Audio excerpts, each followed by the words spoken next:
tamilcinemanew.in.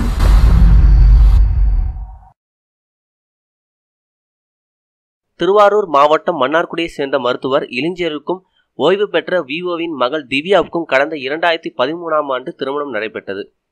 இளைஞரியன் திருச்சியில் உள்ள ஒரு தனியார் மருத்துவமனையில் மருத்துவராக பணியாற்றி வருகிறார். இந்த தம்பதிகளுக்கு 2 வயதில் கிருஷ்ணா என்ற மகள் உள்ளான். திருமணத்துக்கு போது 100 சவரன் நகை, 10 லட்சம் ரொக்கம், 1/2 கிலோ வெள்ளி உள்ளிட்ட மற்ற வீட்டு உபயோகப் பொருட்களும் திவ்யாவுக்கு வரதட்சணையாக வழங்கப்பட்டன. ஆனால் திவ்யாவின் கணவர் ஒரு மருத்துவர் என்பதை சுட்டிக்காட்டி அவரது பெற்றோர்கள் கூடுதல் வரதட்சணை கேட்டு திவ்யாவை கொடுமைப்படுத்தியுள்ளனர். ஆனால் மாமனார் மாமியார் கொடுமைகள் எல்லாம் பொறுத்து கொண்டு வாழ்ந்து வந்துள்ளார் திவ்யா.